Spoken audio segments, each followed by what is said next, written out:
recently, a clip from the Joe Rogan Experience went viral, where Joe Rogan was talking about a video that many people had been mentioning on various shows. 4 individuals walking seemingly unarmed in Gaza and then killed in an Israeli airstrike. 3 rockets are seen briefly in the frames of the video, obliterating these individuals. Questions arose as to why these individuals were killed. What threat did they pose? We don't actually have those answers. Now, I hate to jump the gun. I just don't know. In the clip, Joe Rogan, he essentially says it's something akin to genocide. He doesn't explicitly say they're engaging in genocide. He said something like, you had people who are victims of genocide who are now going to be doing the same thing. Of course, the internet went wild saying Joe Rogan calls what Israel is doing a genocide. Well, because of this, because of these issues, and especially with Israel, Democrats are bleeding supporters. And we can see this in all the latest polls, even stretching back a year, well before the October 7th attack on Israel. The latest news that's going viral right now is that an aid organization called World Central Kitchen is pausing operations after several of their vehicles were struck and these aid workers were killed. The Times of Israel reports aid organization says 7 workers killed in Israeli strike in northern Gaza. We have this update from the Washington Post. Aid group says Israeli strike killed 7. Netanyahu says civilians hit unintentionally. Now, the activists are quite upset. They said 3 vehicles, it's being reported, 3 vehicles were struck in different locations, indicating that this was a targeted attack. Now, the vehicles in question have the emblem of the aid workers on it. Of course, many are arguing it was not an accident. The belief is that Israel's intentionally taking out humanitarian aid because they are trying to strangle out and destroy the infrastructure, civilian or otherwise, of Gaza. The Washington Post reports, Israeli Prime Minister Benjamin Netanyahu said Israeli forces unintentionally hit innocent people in a tragic incident after World Central Kitchen said 7 of its aid workers were killed. The food aid nonprofit blamed the Israeli Defense Forces and said it was immediately pausing its operations in the region, saying Tuesday's victims included a dual citizen of the U.S. and Canada, nationals from Australia, Poland, and the UK, and at least 1 Palestinian worker. Israel also announced an independent investigation. Key updates. The bodies are awaiting evacuation. World Central Kitchen confirmed 7 killed in the strike. Now, Israel has admitted to this, and they said it was an accident. I don't think that matters. We're dealing with war, and more importantly, as I see it, if the U.S. is funding this, then there has to be accountability. The Prime Minister of Australia is demanding accountability. This one's interesting. He says that it is unacceptable, and Australia will seek full and proper accountability. Of course, early on, before the admission, many news outlets were acting like we don't actually know what happened, but this is true. And this is just one example of what we've seen consistently in the Israel-Gaza conflict.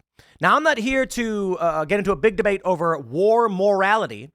I can simply say I am of the faction that thinks we should not be involved. And I take issue, very serious issue, with American citizens and innocent individuals being killed when the U.S. is providing these weapons and paying the bills. Latest news is that Biden's going to be selling a bunch of fighter jets. I take issue with this, too. It's a lie. We're not selling anything. We grant billions of dollars in aid to Israel, and then they buy from us? Get out of here with that. That's the game they play. But my question is, and the bigger issue here is, how will this impact the election in November? Vox reported in March 8th. Are Biden and the Democrats finally turning on Israel?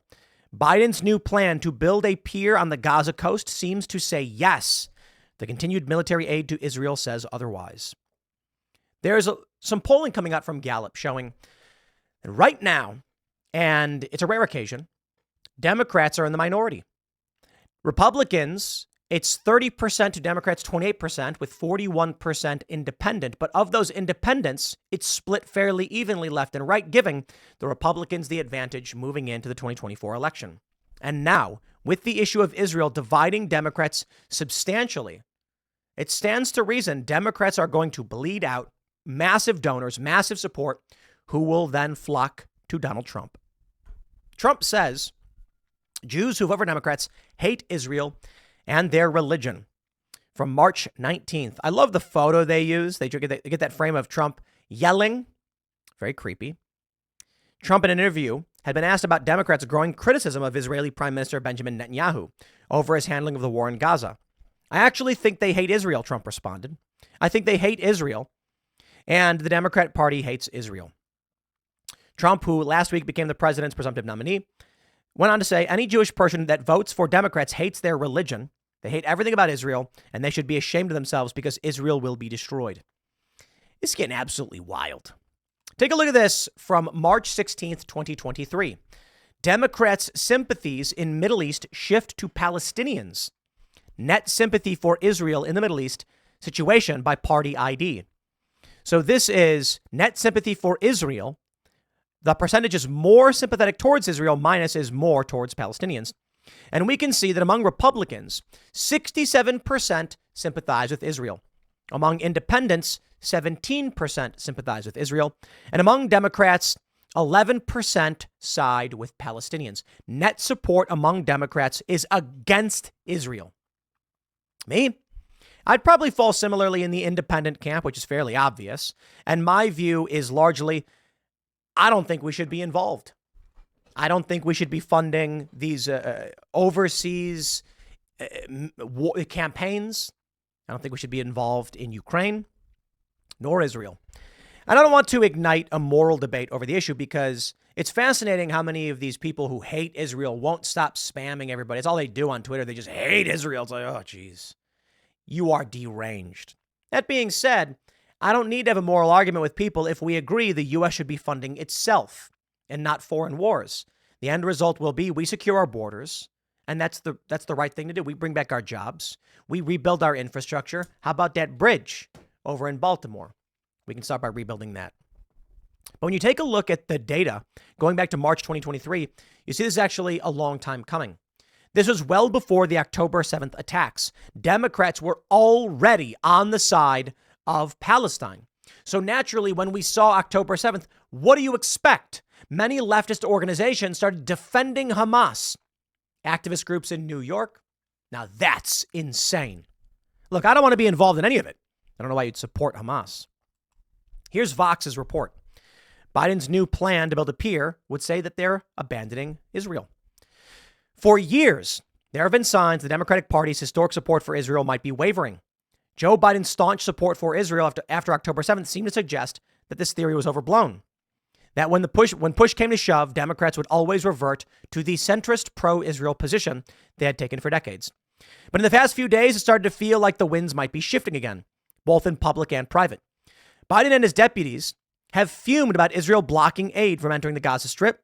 Administration officials told reporter Barak Ravid last week when over 100 people were outside an aid convoy that was a turning point. Of course, the White House can complain all it wants. It's meaningless unless accompanied by actions to push Israel toward changing course. This is fascinating. Democrats are screwed. There's nothing they can do. Let me show you this. I believe I have a tweet from Brianna Wu. Brianna Wu says, I watched my 20th CNN segment yesterday about the risk Biden runs with Muslim voters in Michigan, and it's real. What I don't understand is why no one is talking about the opposite risk with Jewish voters. There are about twice as many. It seems like our party doesn't care. And this is what it brings us to. People are quitting the Democratic Party. Perhaps they'll vote for RFK. I have no idea. Democrats who support Israel are going to leave the party and vote for Donald Trump. And we are seeing this with the likes of Michael Rappaport. Interestingly, Joe Rogan of sorts appears to be on the other side of this, or at least someone in the middle, critical of Israel. But he has said he can't vote for Joe Biden. So what does this mean? If someone like Joe Rogan is coming out and saying you can't vote for Biden, he's not there, but then mentioning these criticisms of Israel, I think you see a larger problem for Democrats. Even when someone is critical of Israel, they're still willing to vote for Donald Trump. Yeah. Donald Trump recently came out and said and told Israel to stop their war because they're losing support internationally. But it doesn't matter. None of this matters. Ain't no way I'm going to be voting for Democrats or Joe Biden or the corrupt machine, which gives us an interesting predicament. I don't want funding going to foreign wars and foreign governments. I don't want funding to go to Ukraine, Israel, Afghanistan, or otherwise. America first. We should take care of our borders. The joke I always say is, I will gladly give Israel our entire budget, for the year. Let's say $1 trillion to Israel. I say we sign that bill right now that says as soon as we take care of our border, as soon as we've solved homelessness, as soon as we've solved the immigration crisis, as soon as we've solved the energy crisis, as soon as we've improved the economy, lifted everyone out of poverty, and when we have truly no other problems left in this country, then sure, Israel can have some money. My point is, that's never going to happen. We have our own people to take care of and work to do. But here we are funding foreign wars and foreign countries, giving them money for which they then buy jets from us that we're paying for. Quite literally makes no sense. The end result is this. Donald Trump likely will support Israel. He likely will fund Israel. He's shown that he's willing to push back a little bit, sure. But the end result is Donald Trump on foreign policy is infinitely better than Joe Biden. So even though I'm of the attitude we shouldn't be funding any of these countries, and Donald Trump likely will provide funding and push for that, I'll still vote for Donald Trump. Michael Rappaport hates Donald Trump, but because of the Israel sentiment, we'll still vote for Donald Trump. Joe Rogan is concerned about what Israel is doing, but still said on more than one occasion, you can't vote for Biden. He would vote for Trump over Biden. And thus, here we are. Party affiliation from Gallup, the latest data as of March 2024, March 1st through the 20th. In politics as of today, do you consider yourself a Republican, Democrat, or independent? 41% said independent, 30% said Republican, 28% said Democrat. Now, if you were to ask me, I'd say independent for sure, leaning Republican, meaning I don't like the Republican Party. I think they're awful, but I'll probably vote for them. We'll see. Trump is a given. This will be an interesting November. Now, the question of these independents is interesting. They then asked the independent specifically, as of today, do you lean more Democrat or Republican? And it's 44 to 45%. Margin of error negligible. It's split, which means you do the math. You have roughly 18% of independents going Democrat and 18% going Republican, giving Republicans a 2% edge against Democrats, which didn't used to be the case. Even going back to February, Democrats appeared to have the edge. If we look at the data, it's comparable. 45% of independents said Republican, 46% said Democrat, and Democrats were 30% to Republicans, 28%. But there's been a big shift. I'll tell you why. Israel. The Democrats can't survive this. People like Michael Rappaport, he's the greatest example. A guy who would go on Twitter screaming, insulting Donald Trump, is now saying, voting for Donald Trump is on the table because of Israel. That's how much people care about supporting Israel. And we're seeing Democrats bleed minority support. Democrats in Biden's home state are leaving for the Republican Party in droves, voter data shows. This is from December. Democrats are losing minority voters. They're losing pro-Israel voters. What will they have left? This fringe, far-left faction? You reap what you sow. It's fascinating. This puts the deep state in a very dangerous position. You see, the U.S. military-industrial complex, the deep state, the intelligence agencies desperately want to support Israel. The only problem now is the vehicle by which they can do it is not the Democratic Party. Now I have to wonder, U.S. military doctrine.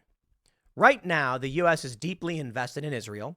They say it's a great ally in the region, stabilizing force. And there are a lot of great things about Israel culturally I can respect. And there's a lot of bad things militarily that need to be criticized. But the issue here is that the deep state clearly wants Israel to exist, to function, and to be utilized for U.S. intelligence gathering operations and weapons manufacturing, etc. in the region. Democrats have lost. Republicans are outright pro-Israel. What do you do? The deep state has fought tooth and nail to stop Donald Trump, but now they have no choice but to support Donald Trump if they want to maintain support for Israel, of which it would still be relatively weak. But compared to what you're getting from the Democrats, oh boy. You need only look over to TikTok to understand the severity. The deep state is upset. Why is it that the Democratic Party is now anti-Israel? TikTok. Yeah. Take a look at Twitter, X. Elon Musk is accused of anti-Semitism. He meets with with the ADL.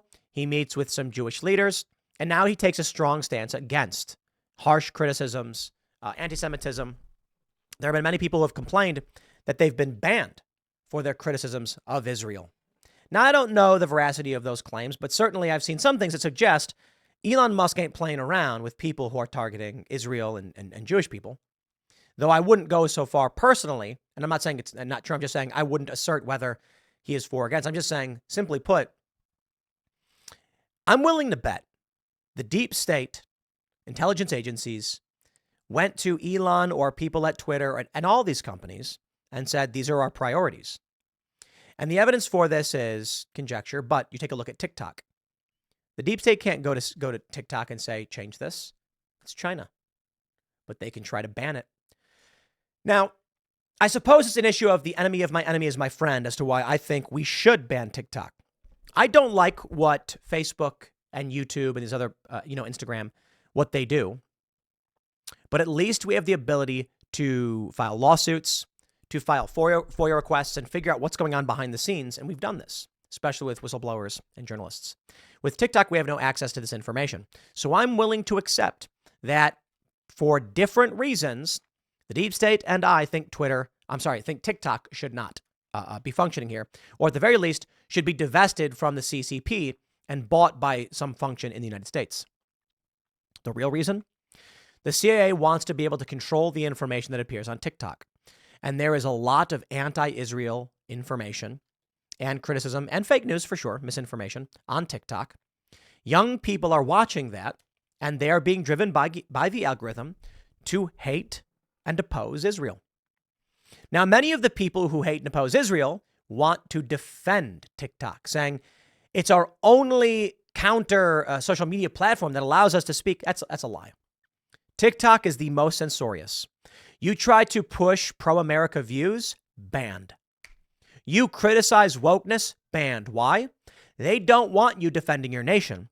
They want to weaken the United States. So they push weird gender ideology stuff. They push far leftism. And they advocate for Palestine. Many people argue maybe that's just what people want, Tim. Maybe that's just the demand of young people. They want to defend Palestine from Israel, but certainly. But many of these people don't even know what's going on, don't know the history. So why would they be so heavily invested? Doesn't make sense. No, the issue is that data suggests the algorithm is intentionally pushing an anti-Israel stance on young people, which is fracturing the Democratic Party, creating quite a predicament. The deep state may have just lost. It's over. I'll tell you why. Certainly, there's a shadow campaign happening right now to stop Donald Trump from winning. But the deep state, being between a rock and a hard place, has to decide. If the Democrats win, they will have some limited capabilities to maintain support for Israel. But with the rising tide of young people being pro-Hamas, and I'm not saying I'm saying there is a rising tide of young people who are pro-Hamas, literally. The risk here is the Democrats won't be able to get anything done.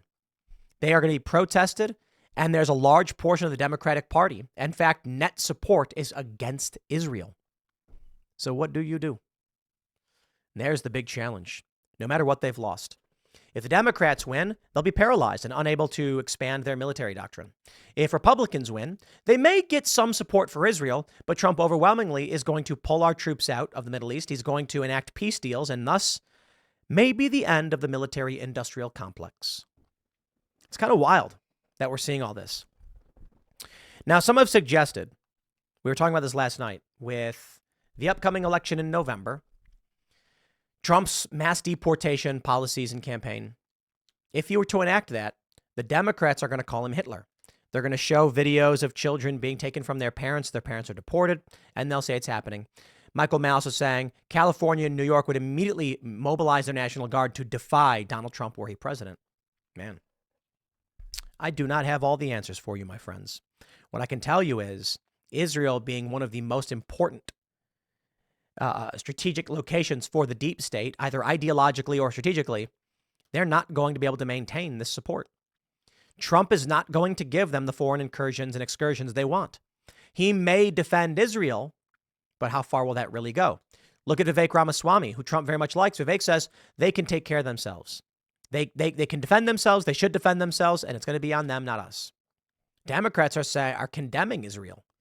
You've got leftist activists chanting from the river to the sea. Whatever would a deep state do? Unless, of course, we're all just chickens in a chicken coop and the deep state's planned all of this out from the very beginning and Donald Trump becomes some kind of, I don't know, foreign war hawk or something like this. I don't know. What I can say is the data right now shows that Democrats are bleeding support massively for a variety of reasons. They're losing voters because of their passive support for Israel, and they're losing voters because of their criticism of Israel. They literally can't win. When you see this shift over the past month, and I got to give a shout out again to Michael Rappaport. I mean, even Anna Kasparian is starting to lose it over the left's policies. What is this? Is the real conspiracy that the deep state wanted to invigorate American patriotism, so it created the woke boogeyman to push everybody to the right to support Republicans? Otherwise, I got no idea what their plan actually is, other than losing. But I suppose we'll see. I'll leave it there. Next segment is coming up at 4 p.m. on this channel. Thanks for hanging out, and I'll see you all then.